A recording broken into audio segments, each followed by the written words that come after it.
برادران ملت اسلامیہ، السلام علیکم ورحمۃ اللہ وبرکاتہ۔ الحمدللہ الحنان المنان الذي خلق الانسان وعلمه البيان، والصلاة والسلام على رسوله سید الانس والجان وعلى آلہ واصحابہ ذوی الخیر والاحسان، اما بعد فاعوذ باللہ من الشیطان الرجیم، بسم اللہ الرحمن الرحیم۔ یا ایہا الذین آمنوا کلوا من طیبات ما رزقناکم واشکروا للہ ان کنتم ایاہ تعبدون، صدق اللہ مولانا العظیم۔ بارگاہ رسالت معاب صلی اللہ تعالیٰ علیہ وسلم میں درود پاک کا ہدیہ پیش کریں۔ اللہم صلی علی سیدنا و مولانا محمد معدن الجود والکرم وآلہ واصحابہ الکرام وابنہ الکریم وبارک وسلم صلاۃ دائمۃ سرمدا ابدا۔ عزیزان گرامی وقار، بحیثیت مسلمان ہمارے لیے اسلام میں عبادات جتنی اہمیت کی حامل ہیں، نماز، روزے، حج و زکوٰۃ، تو صرف ان ایکٹیویٹیز اور ان اعمال کی ہی اہمیت نہیں، بلکہ ہمیں روزمرہ زندگی جو ہم گزارتے ہیں، ہم کیا کھا رہے ہیں اور کیا پی رہے ہیں، کیا کما رہے ہیں، اس کا بھی اسلام میں بڑا گہرا تعلق ہے۔ یعنی کچھ بھی کھا لو، کچھ بھی پی لو اور آ کر کے مسجد میں نماز پڑھ لو، یہ اسلام نہیں ہے۔ اسلام تمہیں اندر سے بھی پاک دیکھنا چاہتا ہے، باہر سے بھی پاک دیکھنا چاہتا ہے۔ چہرے سجا لیں، کپڑے اچھے پہن لیں، لیکن پیٹ میں حرام رزق ڈال کر کے آئیں، اللہ کی بارگاہ میں اس کا کوئی سجدہ قبول نہیں ہے۔ تو ظاہر کا نام صرف اسلام نہیں ہے، ہمارے باطن کی اصلاح بھی ضروری ہے۔ اسی لیے اسلام میں رزق کی بڑی اہمیت ہے، ہم کیا کھا رہے ہیں، کیا پی رہے ہیں۔ اگر آپ نے رزق کے متعلق سوچ و بچار نہیں کیا تو ہو بہو آپ اس کائنات میں جانوروں کی زندگی گزار رہے ہیں۔ جانوروں کے لیے کوئی ریسٹرکشن نہیں ہے، کوئی حد نہیں ہے، کوئی ممانعت نہیں ہے۔ اگر وہ غلاظت کھا لے تو بھی کوئی اس کو برا نہیں سمجھتا، چارہ کھا لے تو بھی کچھ برا نہیں سمجھتا، سڑا ہوا کھا لے تو بھی کچھ برا نہیں سمجھتا، مرا ہوا کھا لے تو بھی کسی کو کچھ فرق نہیں پڑتا۔ جانوروں کی زندگی میں، کھانے پینے کے معاملات میں ظاہر سی بات ہے کوئی لمٹ ان کے ہاں موجود نہیں ہے۔ انسان ہیں آپ، اشرف المخلوقات ہیں۔ اسی لیے رب تعالیٰ فرماتا ہے یا ایھا الذین آمنوا، اے ایمان والو، کلوا من طیبات ما رزقناکم، ہم نے جو تمہیں رزق دیا ہے ان میں سے پاکیزہ چیزیں کھاؤ، پاکیزہ چیزیں کھاؤ، واشکروا للہ، اور اللہ کا شکر بجا لاؤ۔ اور حدیث پاک رسول کریم صلی اللہ علیہ وسلم فرماتے ہیں اللہ طیب ویحب الطیب، اللہ تعالیٰ پاک ہے اور پاک چیز کو ہی پسند کرتا ہے۔ پاک چیز کو وہ زیادہ پسند فرماتا ہے۔ تو پاک جس طرح سے، اب آپ کو میں مسائل بتاؤں، نماز میں آنے سے پہلے آپ کئی چیزوں پر توجہ دیتے ہیں۔ بدن پاک ہے یا نہیں، سب سے پہلے آپ یہ دیکھتے ہیں کہ کہیں پیشاب پخانہ یا نجاست حقیقی نہ ہوئی ہو، یعنی غسل واجب نہ ہوا ہو، ایسی ساری چیزیں آپ بدن کا دیکھ لیتے ہیں۔ دوسرے نمبر پر آپ جو کپڑے پہنے وہ بھی دیکھتے ہیں کہ کہیں ان کپڑوں پر کوئی نجاست تو نہیں لگی ہے۔ کپڑے بھی پاک ہیں، بدن بھی پاک ہے۔ پھر جہاں نماز پڑھنے کے لیے کھڑے ہیں وہ جگہ دیکھتے ہیں یہ پاک ہے کہ نہیں ہے، کتنی پاکی کا اہتمام ہے۔ ایک نماز، ایک سجدہ ادا کرنے سے پہلے بدن کا غسل سے ہونا، وضو سے ہونا، کپڑوں کا پاک صاف ہونا، اور پھر اس جگہ کا بھی پاک ہونا ضروری ہے۔ یہ شرائط نماز میں سے ہے۔ اگر ان میں سے کوئی ایک چیز بھی ناپاک رہی تو نماز ہوگی ہی نہیں۔ بدن ناپاک تھا یا کپڑے ناپاک تھے یا وہ جگہ ناپاک تھی جہاں نماز پڑھ رہے ہیں، نماز ہوگی ہی نہیں۔ میرے عزیزو، ہم جب ان چیزوں کا اہتمام کرتے ہیں تو یہ تو ظاہری احکام ہوئے جو شریعت نے ہمارے اوپر رکھے ہیں، اور حدیث پاک میں اللہ تعالیٰ کے حبیب صلی اللہ علیہ وسلم فرماتے ہیں ان اللہ لا ينظر الى صورکم بل الى قلوبکم، اللہ تمہاری صورتوں کی طرف نہیں دیکھتا، تمہارے دلوں کی طرف دیکھتا ہے۔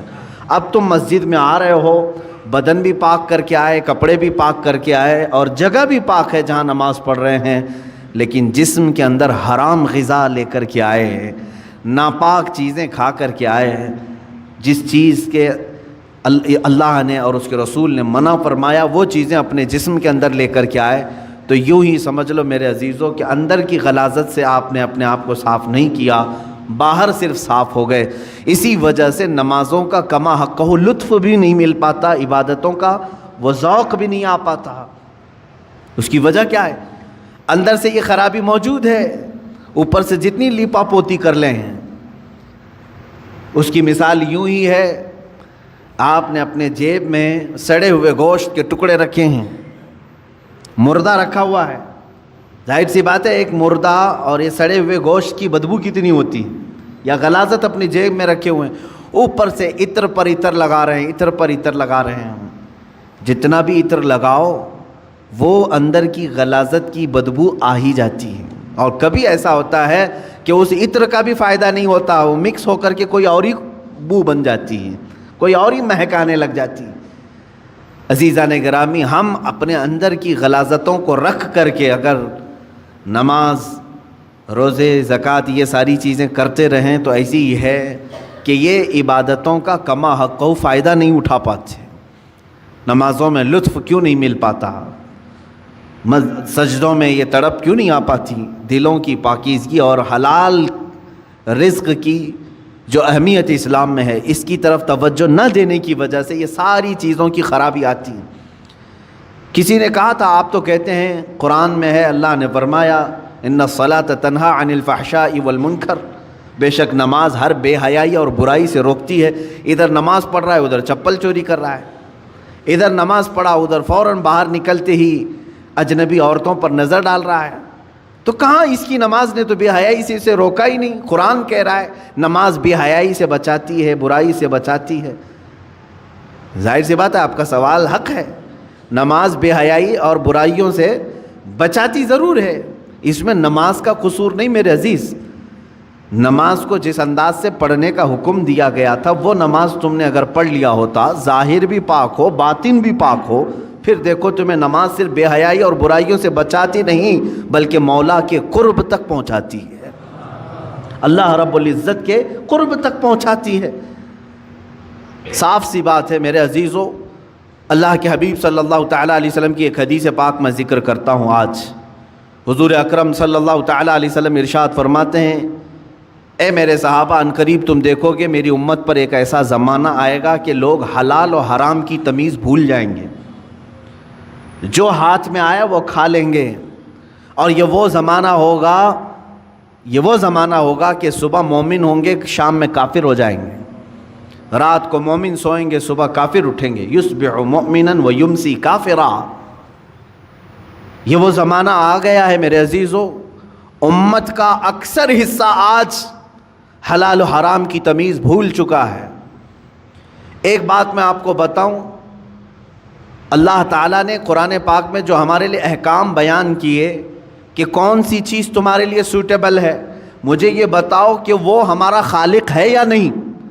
اسی نے پیدا کیا ہے ہمیں، اور وہی بہتر جانتا ہے کہ ہمارے جسم کے لیے کون سی غذا سوٹیبل ہے۔ جس نے بنایا وہی بہتر جانتا ہے نا۔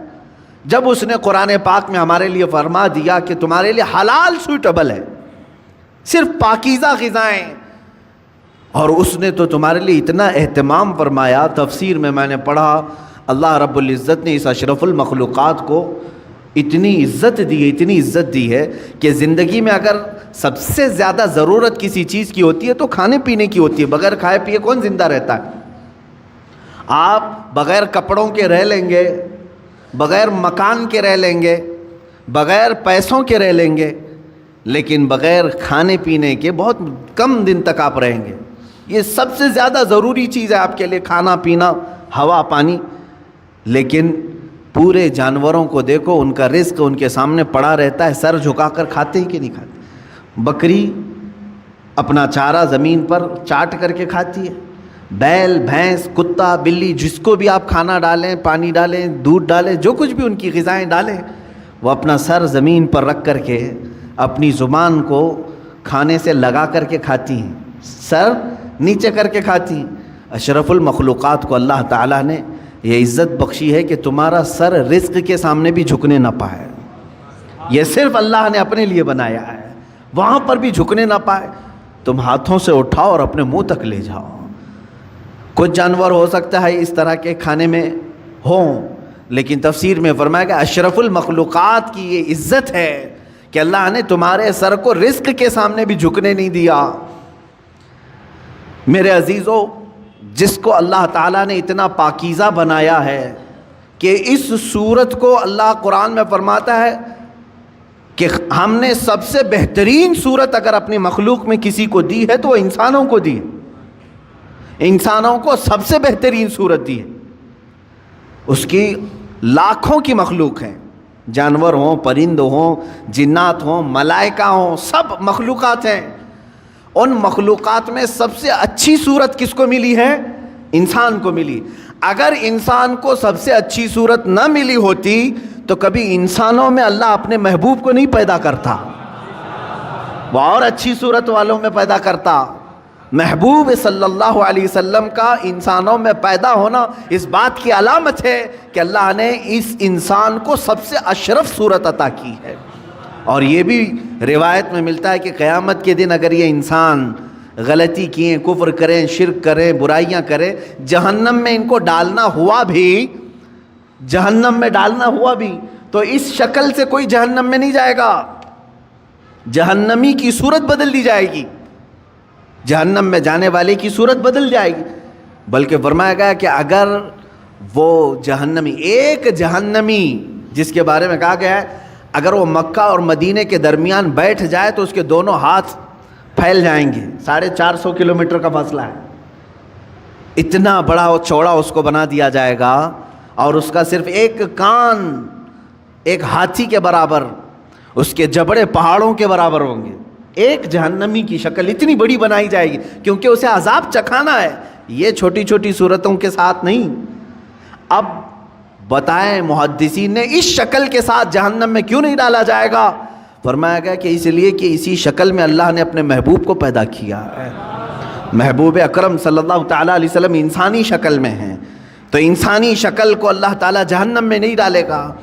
میرے عزیزو، میں بات یہاں پر یہ کر رہا ہوں کہ جس کو اللہ نے اشرف بنایا، اعظم بنایا، اجمل بنایا، خوبصورت بنایا ہے، اس کی زندگی کے لیے تو یہ ضروری ہے کہ اب وہ کیا کھا رہا ہے، کیا پی رہا ہے، اپنے سٹینڈرڈ کو دیکھ کر کے کرے، اپنے معیار کو دیکھ کر کے.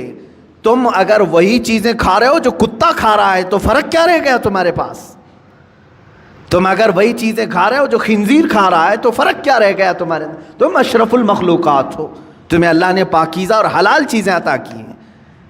کیا کسی انسان کو غلاظت کھاتے ہوئے دیکھا آپ نے؟ اور اگر وہ کھاتا ہے تو عقل سے بہرا ہے، عقل سے پیدل ہے، انسانیت بھول چکا ہے. عزیزان گرامی وقار، جب ہم غلاظت، پیشاب، پاخانہ، گوبر نہیں کھا سکتے انسان، تو اسی طرح مسلمان کو اللہ تعالیٰ نے فرمایا تم سود نہیں کھا سکتے، تم جوا کے پیسے نہیں کھا سکتے، تم چوری کا مال نہیں کھا سکتے، اس لیے کہ یہ بھی غلاظت ہے. یہ غلاظت ہے، اور ایسی غلاظت ہے کہ بظاہر تمہیں نظر نہیں آئے گی لیکن تمہاری روح کو ہمیشہ کے لیے خراب کر دے گی. کچھ چیزیں زہر ہیں میرے عزیزو، پوائزن. اگر پوائزن پی لو تو ہو سکتا ہے کہ تمہاری جان چلی جائے، گوشت کے ٹکڑے گل جائیں، انتڑیاں کٹ جائیں. لیکن جو حرام پوائزن ہے، سود ہے، جس کو آپ فائنانس کہو، بڈی کہو، بیاج کہو، کہ کوئی بھی نام دے لو، شراب حرام کر دیا اللہ تعالیٰ نے. یہ پوائزن ہے، زہر ہے مسلمان کے لیے. جوا حرام کر دیا ہے شریعت اسلامیہ نے، اس سے جو بھی آمدنی ہوئی، جو بھی انکم ہوئی، یہ غلاظت ہے، یہ پوائزن ہے. یہ جب ہمارے پیٹ کے اندر جائے تو کیا ہوتا ہے جانتے ہیں؟ دنیاوی زہر تمہارے جسم کو ناکارہ کر دے گا، لیکن اللہ کے حبیب صلی اللہ علیہ وسلم نے فرمایا جس نے حرام لقمہ اپنے پیٹ میں ڈالا تو پھر وہ گوشت جنت میں کبھی نہیں جا سکے گا. حرام سے پلا ہوا گوشت جنت میں داخل نہیں ہوگا۔ میرے آقا صلی اللہ علیہ وسلم نے فرمایا اس کے لیے سب سے بہترین چیز ہے کہ اس پیٹ میں جہنم کی آگ بھر دی جائے، دوزخ کی آگ ہی بھری جائے گی۔ اے مومنو، تمہارے لیے اللہ تعالیٰ نے جو راستے بیان کیے ہیں ان راستوں سے ہرگز نہ ہٹنا، ہرگز نہ ہٹو۔ قرآن پاک میں اللہ تعالیٰ نے ایک جگہ نہیں کئی جگہوں پر ارشاد فرمایا کہ تم زمین میں پھیل جاؤ، اللہ کا رزق تلاش کرو۔ اب میں آپ کو یہاں ایک پریکٹیکلی بات بتا دوں، میں نے جن چیزوں کو منع آپ کے سامنے ابھی منع کے طور پر پیش کیا، چوری ہوئی یہ حرام ہے، سود یہ حرام ہے، جوا یہ حرام ہے، شراب کے پیسے یہ حرام ہے، یہ 4-5 چیزیں میں نے گنائے نا۔ آپ کو میں بتاؤں اللہ تعالیٰ کی یہاں پر موجودہ نعمتوں میں حرام بہت کم ہے، حلال کی تعداد بہت زیادہ ہے، حلال کی تعداد بہت زیادہ ہے۔ لیکن جس کی روح بیمار ہو، جس کا خاتمہ خراب ہونا ہو، وہ بہت زیادہ حلال کو چھوڑ کر کے چھوٹے سے حرام کے ایک ہی دروازے کو پکڑنے کی کوشش کرتا ہے۔ حلال دروازے دنیا میں 100 کی تعداد میں، تو حرام دروازہ ایک ہی ہے، لیکن داخل اس میں آسانی سے ہونے کی کوشش کرتا ہے بندہ۔ قرآن پاک میں آپ دیکھیں اللہ نے فرمایا حرم الربا، سود کو اللہ نے حرام کر دیا، لیکن اس کے بدل میں کیا کیا حلال ہے، یہ کبھی سوچا آپ نے؟ سود حرام ہے، بڑھا کر کے پیسہ لینا، بیاج یہ حرام ہے، اللہ نے فرما دیا، لیکن کیا اس کے علاوہ کوئی دوسرا راستہ ہے ہی نہیں پیسے کمانے کا؟ اللہ تعالیٰ نے فرمایا تجارت تمہارے لیے حلال ہے، ملازمت تمہارے لیے حلال ہے، کھیتی باڑی تمہارے لیے حلال ہے، نوکری تمہارے لیے حلال ہے۔ تم یہ تمام راستے، ایک سود کو حرام قرار دیا اور کئی راستے حلال کے اللہ نے خود تمہیں بتائے۔ مشارکت ہے، پارٹنرشپ کر لو، مزاربت ہے، نفع میں حصہ داری مقرر کر لو، یہ حلال طریقے بتائیں۔ شراب کو اللہ نے حرام کر دیا تو کیا پوری دنیا کی پینے والی چیزیں سب حرام ہو گئی؟ ایک کو اللہ نے فرمایا حرام ہے شراب، جس سے نشہ ہے، بدلے میں اللہ تعالیٰ نے ہزاروں چیزوں کو رکھا۔ دودھ پی لو حلال ہے، شربت پی لو حلال ہے، مٹھائیاں کھا لو حلال ہے۔ حلال کی تعداد دنیا میں بہت ہے، حرام کی تعداد کم ہے، لیکن انسان جب شیطانیت پر اتر آتا ہے تو ہزاروں حلال کو چھوڑ کر تھوڑے سے حرام میں ہی جانا پسند کرتا ہے۔ سورہ قیامہ کی آیت ہے، اللہ رب العزت فرماتا بل یرید الانسان لیفجر امامہ، انسان یہ چاہتا ہے کہ اس کے سامنے بے حیائی کی جائے، وہ پسند اسی چیز کو کرتا ہے اکثر۔ تمہیں اللہ تبارک و تعالیٰ نے اگر کسی چیز کو دیکھنے سے منع فرمایا اجنبی عورتوں سے، تو کیا تمہارے لیے کوئی عورت دیکھنا حلال ہی نہیں ہے؟ تمہاری ماں کو دیکھنے پر کعبہ مکرمہ دیکھنے کا ثواب رکھا گیا، تمہاری بہنوں کو دیکھنا تمہارے لیے حلال رکھا گیا ہے، تمہاری بیویوں کو دیکھنا حلال رکھا گیا ہے، بلکہ ثواب بھی رکھا گیا ہے، تمہاری بیٹیوں کو دیکھنا تمہارے لیے حلال رکھا گیا ہے، ثواب بھی رکھا گیا ہے۔ ایک اجنبی خاتون کو دیکھنا حرام اللہ نے فرمایا ہے، تو ایسا نہیں کہ پوری دنیا کی عورتیں تم کو دیکھ نہیں سکتے۔ عزیزان گرامی وقار، حرام کی تعداد کم ہے اور حلال کی تعداد زیادہ ہے، لیکن جس کے اندر جس کا باطن خراب ہو چکا ہو اس کی طبیعت حرام کی طرف ہی مائل ہوتی ہے۔ اللہ کے حبیب صلی اللہ تعالیٰ علیہ وسلم کی ایک حدیث میں سناؤں آپ کو۔ موسیٰ کلیم اللہ علیہ الصلاۃ والتسلیم کوہ طور پر جا رہے تھے، ایک بندے کو آپ نے روتے ہوئے گڑ گڑاتے ہوئے دیکھا، وہ دعا کر رہا تھا، اور کیسے دعا کر رہا تھا، اتنا رو چکا تھا وہ کہ اس کے کپڑے بھیگ چکے تھے آنسوؤں سے، اس کے آنسوؤں سے کپڑے بھیگ چکے تھے، رو رو کر کے زار و قطار وہ دعائیں کر رہا تھا۔ موسیٰ علیہ السلام جلیل القدر پیغمبر ہے، انہیں ترس آ گیا اس پر۔ طور پر جانے کے بعد اللہ کی بارگاہ میں انہوں نے اس کی سفارش کی، اے مولا وہ بندہ جو کوہ طور کے نیچے بیٹھا ہے تجھ سے اتنی دیر سے مانگ رہا ہے کہ آنسوؤں سے اس کے کپڑے تر ہو گئے ہیں، اس کی دعا سن لے مولا، اس کی دعا قبول کر لے۔ رب تعالیٰ نے فرمایا اے موسیٰ، مانگتے مانگتے اس کے ہاتھ آسمان کو پہنچ جائیں، روتے روتے وہ مر بھی جائے تو میں اس کی دعا قبول نہیں کروں گا۔ موسیٰ علیہ السلام نے عرض کیا مولا ایسا اس نے کیا کیا؟ رب تعالیٰ فرماتا ہے کہ اس لیے کہ اس کے بدن پر کپڑے حرام ہیں اور پیٹ میں لقمہ حرام ہے، حرام کا لقمہ اس کے پیٹ میں ہے اور حرام کا لباس اس کے جسم پر ہے، میں اس کی دعا کو اس کی موت تک قبول نہیں کروں گا۔ دعائیں نہیں جاتی ہیں، بار اجابت تک نہیں ٹکرائیں گی۔ دعاؤں کے قبول ہونے کی شرائط کبھی آپ نے پوچھا کسی سے جا کر کے؟ یہ شکایت تو سب کی ہے، بہت دعا کیا، بہت وظیفے پڑھے، اب تک کچھ بھی نہیں اثر ہوا، کچھ بھی نہیں قبول ہوا۔ کبھی اس کے نہ قبول ہونے کے علامات یا شرائط کیا ہیں دعا قبول ہونے کی، یہ آ کر کے کبھی آپ نے پوچھا؟ سب سے پہلی شرط ہے دعاؤں کے قبول ہونے کی، حلال کھائے اور سچ بولے، حلال کھائے اور سچ بولے۔ اللہ کے حبیب صلی اللہ علیہ وسلم نے ایک صحابی کو یہ عمل بتایا، کہا اگر تم چاہتے ہو کہ ہر دعا تمہاری قبول ہو جائے تو مستجاب الدعوات بن جاؤ، تو دو چیزوں کی پابندی کرنا، زبان سے سچ بولنا اور منہ سے حلال لقمے کھانا، پھر کوئی وظیفہ کرو نہ کرو اللہ تمہاری ہر دعا قبول کرے گا، مستجاب الدعوات بنو گے۔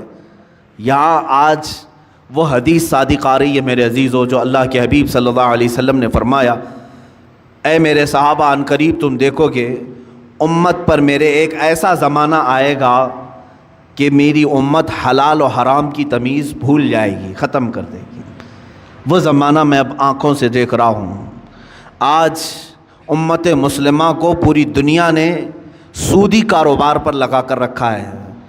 حقیقت میں آپ کو بتاؤں، آج یہودیوں کا سب سے بڑا نظام، دجالی نظام، یہ کریڈٹ پر جو چل رہا ہے، سودی بینکوں کا جو نظام انہوں نے پوری دنیا میں متعارف کروایا، پوری دنیا سے انہوں نے حلال کا خاتمہ کرنے کی کوشش کی، اس میں مسلمان بھی ملوث ہو گئے۔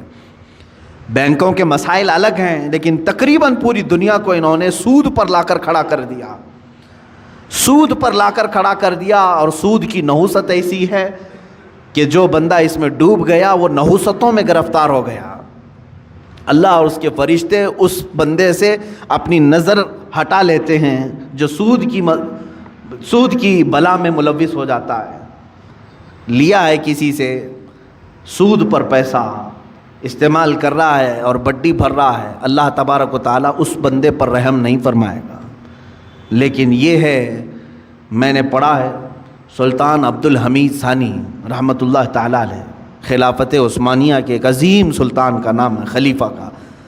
ایک دن آپ نے اپنے وزیر سے کہا فلاں صاحب ہیں ان کو بلائیے، کوئی دکاندار تھے، تو وزیر نے بلایا، وہ اندر آئے، سلطان نے اپنی جیب سے کچھ پیسے نکالے اور کہا کہ یہ آپ کا پورا ہو گیا، حساب کتاب صاف۔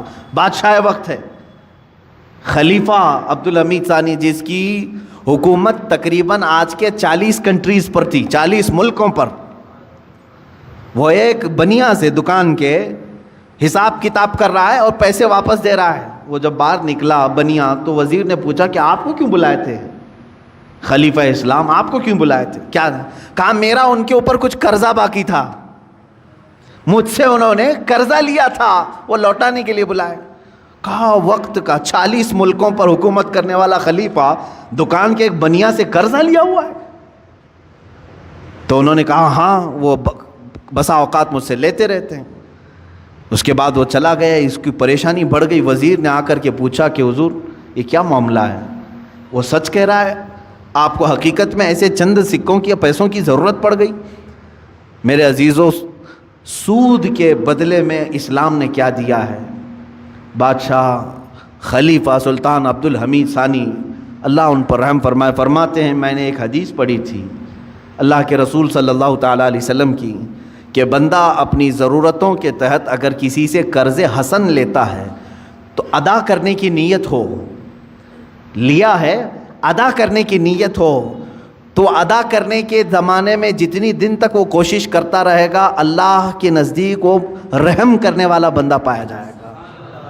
خصوصی نظر اللہ کی اس پر ہوگی کہ یہ بندہ قرض میں ڈوبا ہوا ہے لیکن دینے کی نیت کیا ہوا ہے۔ میں ہمیشہ اس بنیا سے تھوڑے سے یہ قرض اس لیے لے لیتا ہوں کہ اللہ مجھ پر نظر رکھے، اللہ رب العزت مجھ پر نظر خاص رکھے، کیونکہ اس بندے پر اللہ رحم فرماتا ہے، ہاں دینے کی نیت کیا ہو۔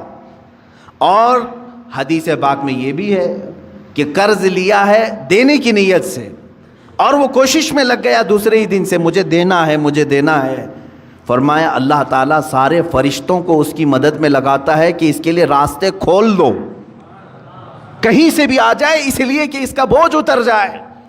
اس سے قبل بھی میں نے شاید بتایا ہو اس بات کو. اور جس کی نہ دینے کی نیت ہو, پیسہ لیا ہڑپ گیا, اس کے لیا کھا گیا, قرض ادا کرنے کی نیت نہیں, اس کے لیے بھی سن لو. فرمایا گیا کہ اگر دینے کی نیت نہ ہو تو اللہ تعالیٰ اس پر دروازے بند کرتا ہے. محتاجی پر محتاجی, محتاجی پر محتاجی آئے گی. یہ کبھی نہ سمجھنا کہ اس قرضے کے بعد سب چکتا ہو جائے گا.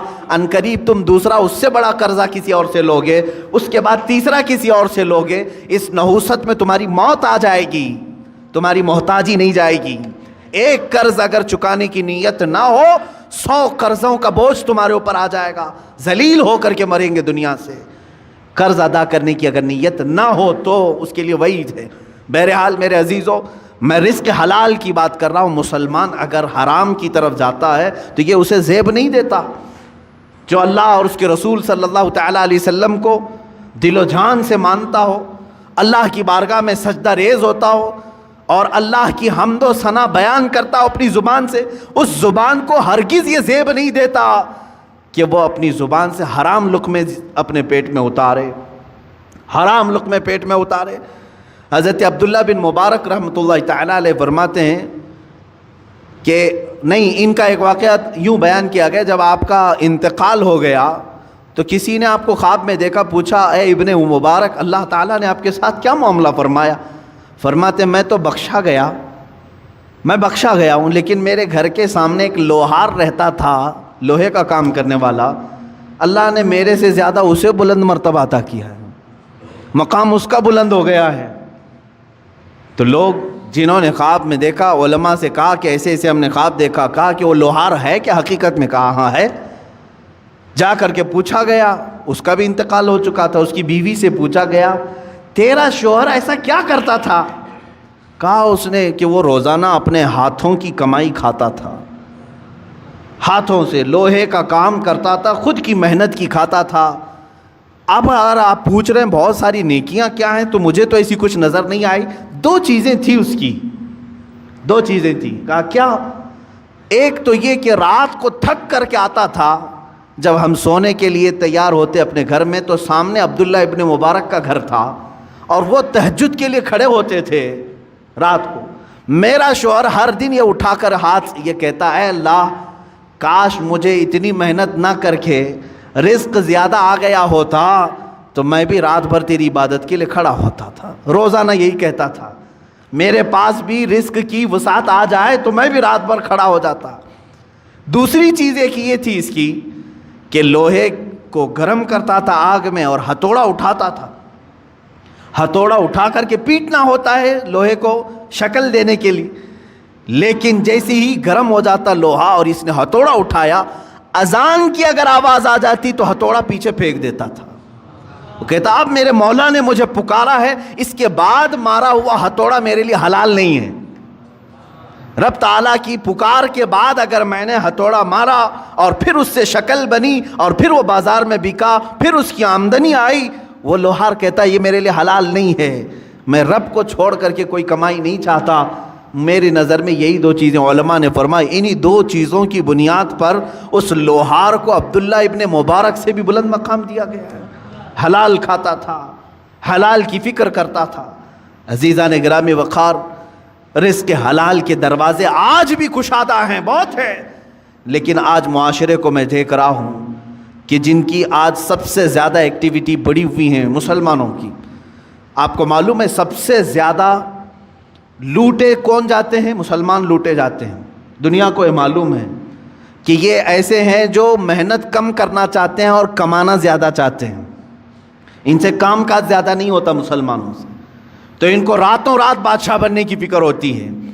آپ دیکھ لینا جا کر کے, تجزیہ کر لو, لاٹری لگانے میں سب سے زیادہ وہ مسلمان آگے ہوں گے. ان کو ایسا لگتا ہے کہ راتوں رات میں کروڑ پتی بن جاؤں گا.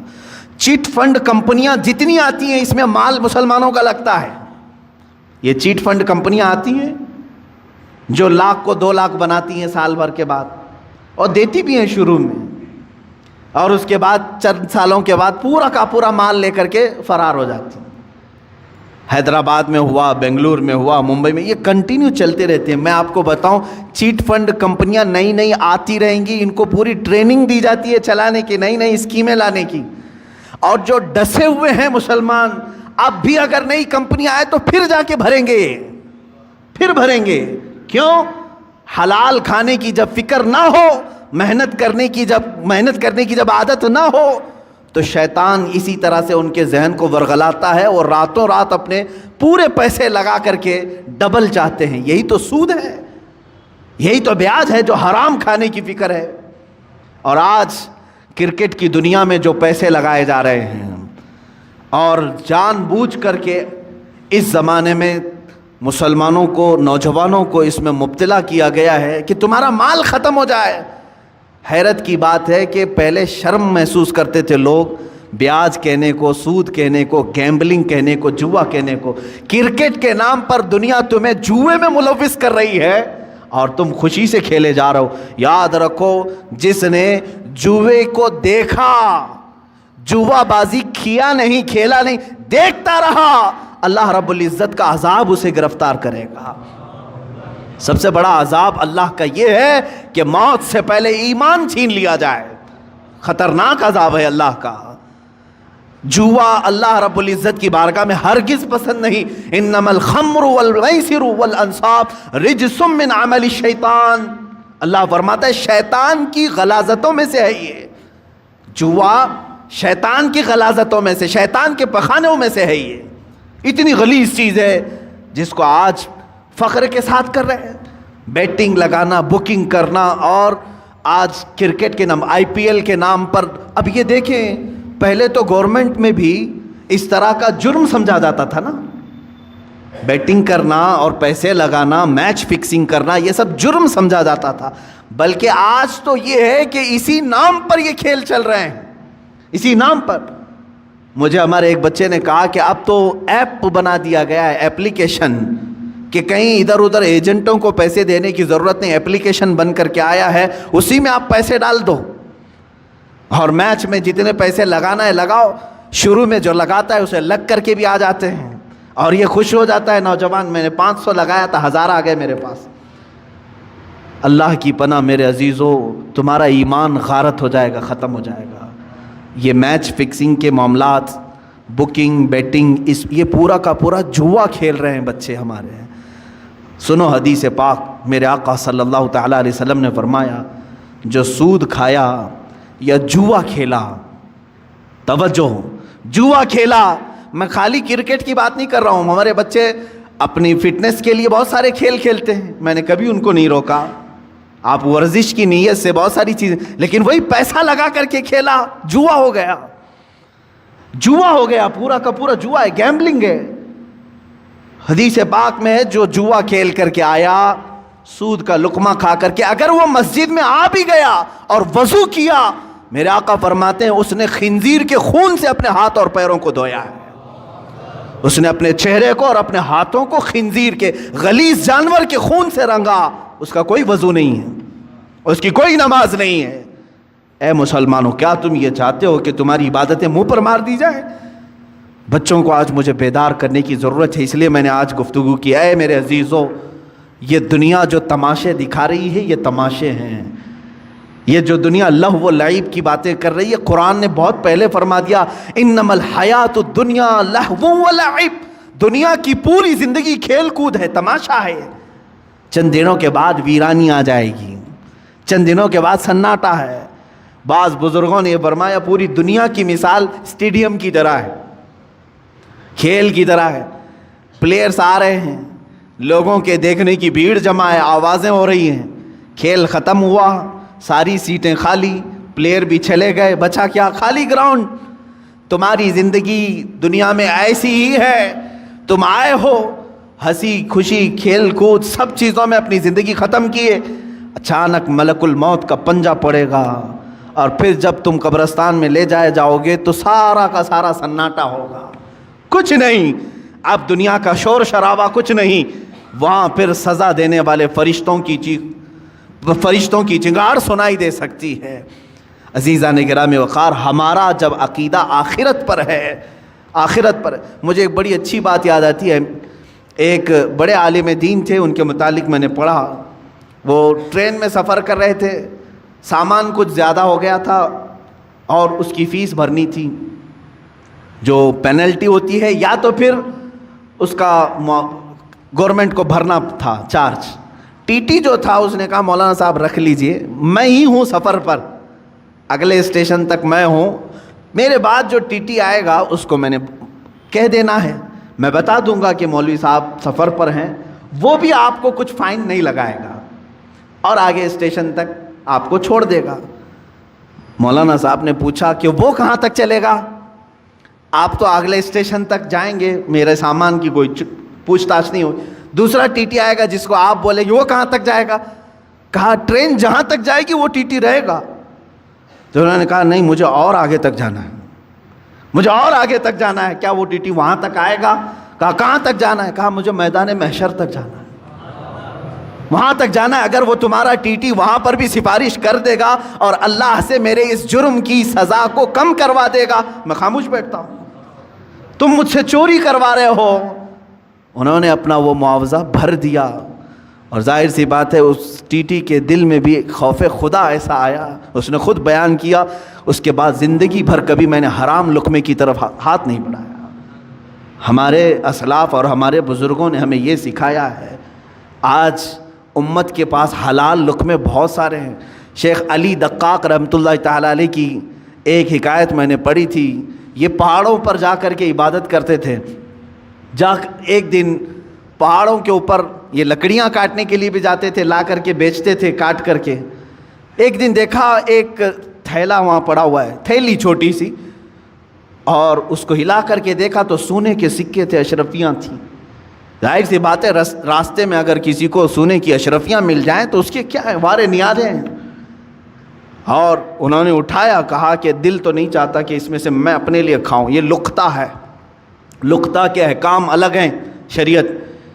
انہوں نے کہا میں یہ کسی مستحق کو دے دوں گا. لے لیا, دل میں ذرا برابر خرابی نہیں آئی. نیچے آئے, پہاڑ سے اتر کر کے دیکھا ایک حبشی غلام کالا, جس کے ہونٹ چوڑے تھے, معذور تھا, ہاتھ نہیں تھے پیر تو تھے, معذور شخص تھا, بیٹھا ہوا تھا, پسینے میں شرابور تھا. شیخ علی فرماتے ہیں مجھے لگا اس سے زیادہ مستحق کون ہوگا, اس کے پاس کھانے پینے کی کوئی چیز نہیں, کچھ نہیں. آپ لے جا کر کے وہ سونے کے سکے والی جو تھیلی ہے, اشرفیوں کی تھیلی, اس حبشی غلام کو دے دیتے ہیں, لے تو اپنے خرچے کر, اس میں مزے کے ساتھ زندگی گزار. اس حبشی نے کہا اے علی دقاق, لے جاؤ اس کو, جہاں سے اٹھایا وہیں رکھو, پچھلے 1 سال سے روزانہ میں دیکھ رہا ہوں, پچھلے 1 سال سے میں اس کو روزانہ دیکھ رہا ہوں, آج تک ہاتھ نہیں اٹھایا. میرے عزیز و شیخ علی دقاق فرماتے ہیں کوئی حبشی غلام وہ اس زمانے کے قطب تھے جنہوں نے ہاتھ لگانے کو بھی منع فرمایا. آج ہم ان اسلاف کی روشنیوں کو بھول کر کے دنیا جو ہمیں ہے یہ کرشمے دکھا رہی ہے اس کے پیچھے پڑ گئے. موبائل اپلیکیشن میں اگر تمہیں پیسے بھرنے کی بات آ گئی, سوچا آسانی سے بھر دوں گا, کوئی نہیں دیکھ رہا ہے, میں میچ میں بیٹنگ لگا دوں گا, کسی ایجنٹ کے پاس نہیں گیا, اسی اپلیکیشن میں بھر دیا, 500 کون دیکھ رہا ہے, میرے اکاؤنٹ سے کٹ گئے. یاد رکھو اللہ رب العزت علیم و خبیر ہے. لا تأخذہ سنۃ ولا نوم, جس کے پاس تمہیں فیصلہ دینا ہے اسے تو اونگ بھی نہیں آتی, نیند بھی نہیں آتی.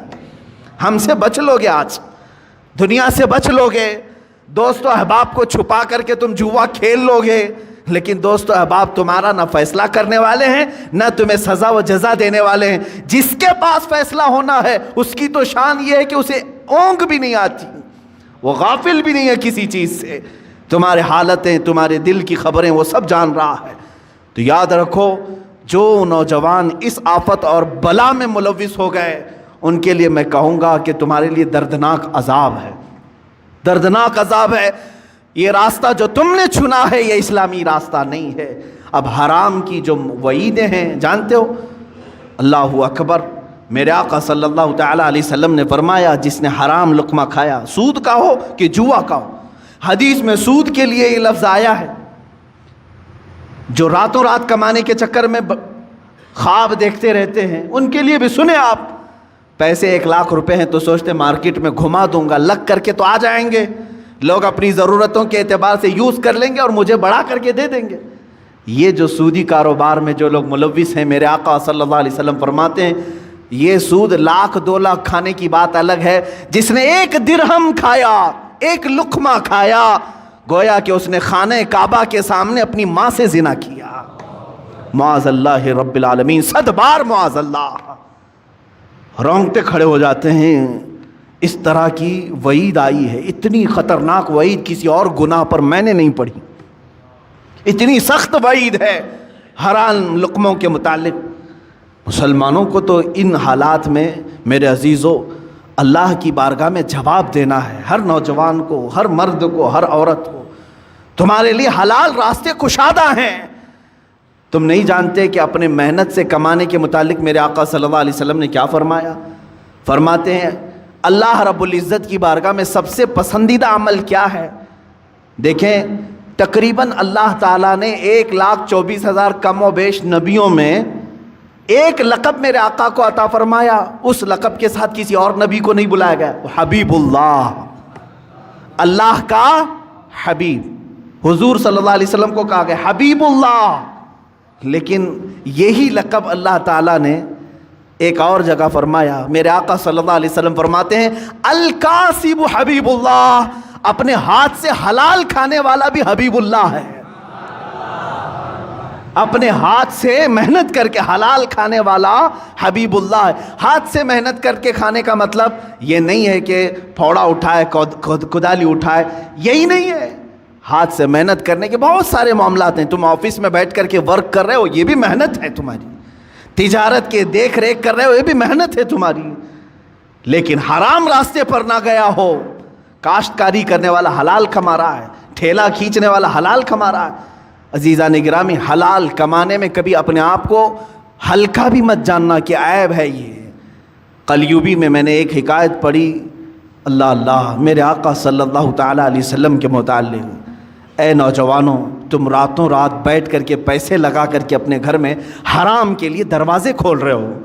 سنو اپنے اس آقائے امت صلی اللہ علیہ وسلم کی بارگاہ میں، سید الانبیاء، سید المعصومین، سید الاصفیاء، حبیب کبریا صلی اللہ تعالیٰ علیہ وآلہ وصحبہ وبارک وسلم حسنین کریمین کے گھر آئے ہیں، دیکھا بچے بھوکے ہیں۔ سیدہ نے کہا کہ ابا جان گھر میں کوئی چیز نہیں ہے، کھجور تک نہیں ہے بچوں کو کھانے کے لیے۔ حضور اکرم صلی اللہ علیہ وسلم نے کیا فرمایا؟ اے فاطمہ، میں جاتا ہوں، دیکھتا ہوں کہ کوئی مزدوری مل جائے تو میں کروں گا اور کما کر کے لاؤں گا۔ کون کہہ رہا ہے؟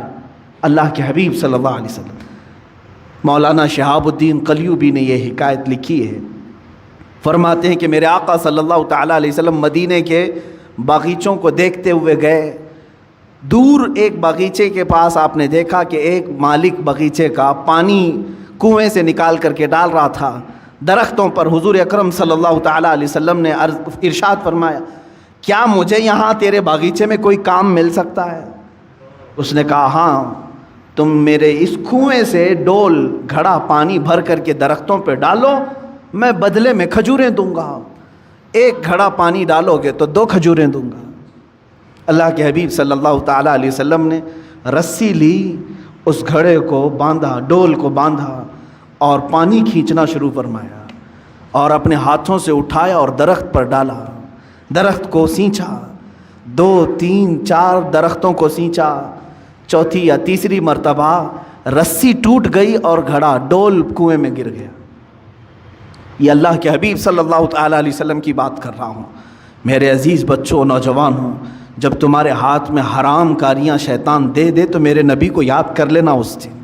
میں آج کیا کر رہا ہوں؟ مدینے کے تاجدار صلی اللہ تعالیٰ علیہ وسلم اپنے ہاتھ سے رسی کھینچ کر کے، ان کو تو اللہ جنت کے دسترخوان اتارتا تھا، لیکن اپنی امت کے لیے میرے آقا نے یہ درس دیا۔ رسی ٹوٹ گئی، گھڑا اندر گر گیا، باغیچے کا مالک نہیں جانتا تھا، آیا اس نے ہاتھ اٹھا دیا، مزدوروں کے ساتھ جس طرح کیا جاتا ہے۔ اللہ کے حبیب صلی اللہ تعالیٰ علیہ وسلم نے جواب نہیں دیا، میرے آقا صلی اللہ تعالیٰ علیہ وسلم نے جواب نہیں دیا، اس لیے کہ میں مزدوری کر رہا ہوں یا کام کر رہا ہوں۔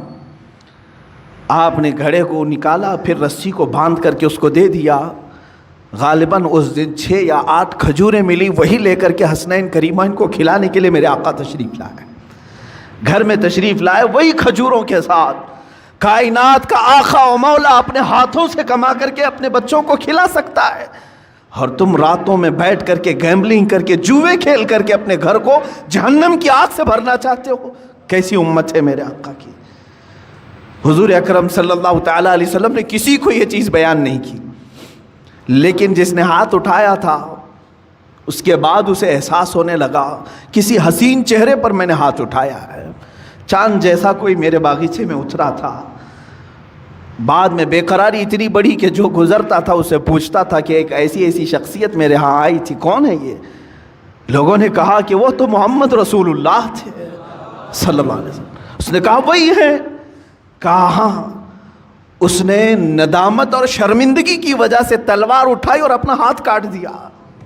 کہا مجھے اس ہاتھ کی ضرورت تھی، میں نے ہاتھ اٹھا دیا۔ اسی حالت میں وہ مسجد نبوی آیا، اللہ کے حبیب صلی اللہ تعالیٰ علیہ وسلم کے پاس شام کے وقت آیا، زار و قطار رونے لگا، مجھ سے گستاخی ہو گئی، میں نہیں جانتا تھا، ہاں میں نے کبھی یہ نہیں سوچا تھا کہ اللہ کا رسول باغیچے میں میرے آ کر کے ڈول سے پانی سینچے گا، پانی نکال کر کے درختوں پر ڈالے گا۔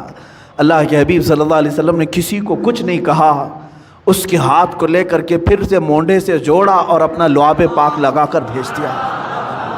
صحیح ہو گیا وہ بندہ۔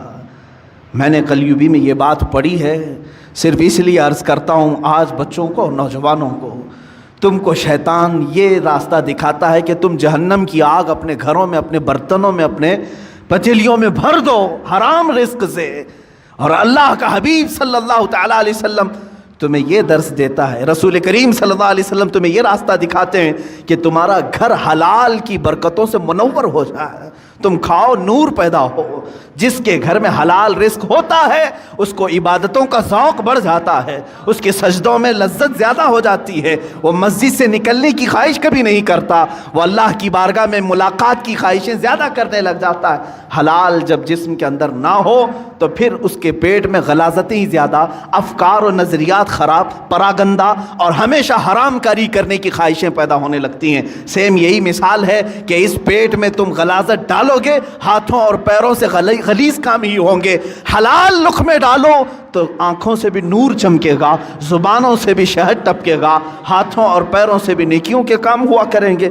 رزق کا بڑا اہم رول ہے اسلامی زندگی میں، اگر مسلمان اس کی توجہ نہیں کرتا تو میں سمجھتا ہوں وہ ظاہری مسلمان ہے، باطن میں جہنم کی آگ بھر رہا ہے، باطن میں دوزخ کی آگ بھر رہا ہے۔ سیدنا حبیب اعجمی رحمۃ اللہ تعالیٰ علیہ کے بھی متعلق یہی ہے، وہ سود کا کاروبار کرتے تھے، لیکن ایک دن ان کی بیوی نے دیکھا کہ گھر میں پتیلی رکھے ہیں، گوشت اور سالن چڑھا کر کے گئے، پکنے کے بعد دیکھا تو پوری کی پوری ہانڈی میں خون بھرا ہوا تھا، سود کی رقم تھی۔ بیوی نے کہا کہ یہ جب لوگوں کا سود لیتے ہو تو یہی ہوگا، ہو سکتا ہے اللہ تعالیٰ تمہیں اپنی طرف بلانے کے لیے نشانی دی ہے، ورنہ تو اکثر کو اللہ تعالیٰ نشانی بھی نہیں دیتا کہ ان کے لیے آخرت کا عذاب ہے۔ تمہیں اللہ تعالیٰ ایک موقع دیا ہے۔ اسی دن وہ توبہ کر کے اپنے گھر سے نکل گئے۔ ہاں میں جانتا ہوں جو حرام کاریوں میں ملوث ہیں ان کے لیے اب محنت کرنا مشکل ہو جاتا ہے۔ بڈی کے کاروبار کرنے والے سوچتے ہیں اب تک تو بیٹھ کر کے نواب بن کر کے کھاتا تھا، لیکن اب اگر یہ نہیں کروں گا تو محنت، ہاں تمہاری آزمائش بھی ہوگی۔ حبیب اعجمی فرماتے ہیں 9 دن تک مسجد میں بیٹھتا تھا، کوئی کام مجھے آتا ہی نہیں تھا۔ شام کو بیوی پوچھتی تھی کیا کچھ کما کر کے لائے، کہتا کہ میں ایک اچھے مالک کی ہاں خدمت کر رہا ہوں، وہ کہہ رہا ہے کل دے دوں گا، کل دے دوں گا، کل دے دوں گا۔ کسی کے ہاں خدمت نہیں کرتے تھے، مسجد میں بیٹھ جاتے تھے۔ شرمندگی تھی بیوی کے پاس بولنے کے لیے، بیوی یہی کہتی تھی صبر کر لوں گی، ایک نہ ایک دن تمہارا مالک دے ہی دے گا جس کے ہاں تم مزدوری کر رہے ہو۔ 9 دن ہو گئے، پیر بھاری ہو گئے تھے گھر جانے کے لیے، کہ آج بھی بیوی پوچھے گی آج کچھ مزدوری ملی کہ نہیں ملی، کیا بولوں گا؟ لیکن گھر پہنچے تو دیکھا گھر میں روشنی ہے، دسترخوان بچھا ہے، طرح طرح کے کھانے بنے ہوئے ہیں، گھر میں 1 روپیہ نہیں تھا۔ بیوی سے آ کر پوچھا یہ سب کہاں سے آئے؟ کہا تم جس کے یہاں مزدوری کرتے ہو اسی کمپنی کا ایک خادم آیا تھا، سارے کھانے دے کر کے گیا ہے، اور کہا اے خاتون اپنے شوہر سے کہہ دینا اس کی خدمت مالک کو بہت پسند ہے۔ مالک نے یہ کہا اور خدمت کرے گا اور مزید نعمتیں دیں گے۔ حبیب اعظمی چیخ پڑتے ہیں، کہتے ہیں میں جس کے ہاں خدمت کر رہا ہوں وہ کوئی نہیں جانتا، میری بیوی بھی نہیں جانتی۔ اسی دن اپنے گھر سے نکل گئے اور فنا فی اللہ کا مقام حاصل کیا۔ حضرت حبیب اعظمی رحمۃ اللہ تعالی علیہ بغداد کے ان مشہور اولیاء کاملین میں شامل ہوئے جن کی بارگاہ میں حضرت فضیل بن عیاض بلکہ سرکار بغداد غوث اعظم عبد القادر جیلانی رضی اللہ تعالیٰ عنہ بھی ادب سے نام لیا کرتے تھے۔ جب تم حرام کو چھوڑو گے اللہ تعالیٰ حلال ہزار دروازے کشادہ بھی کرے گا، کھولے گا تمہارے لیے۔ عزیزان گرامی، میں یہی آخری میسج دینا چاہوں گا، جو بھی مجھے سن رہے ہیں، اے نوجوانوں توبہ کرو، سچی توبہ کرو۔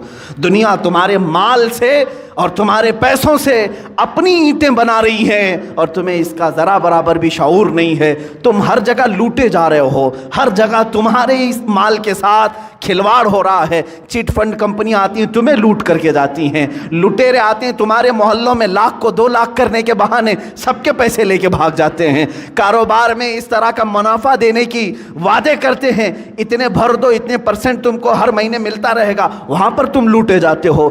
میچ کوئی اور کھیل رہا ہے، پیسے تمہارے جا رہے ہیں، کوئی اور کھیل رہا ہے، پیسے تمہارے جا رہے ہیں۔ یہ سب کیا ہے؟ تمہارے حلال کمائی کو دنیا نگل جانا چاہتی ہے۔ یاد رکھو اللہ رب العزت کی بارگاہ میں ہر چیز کا حساب ہوگا۔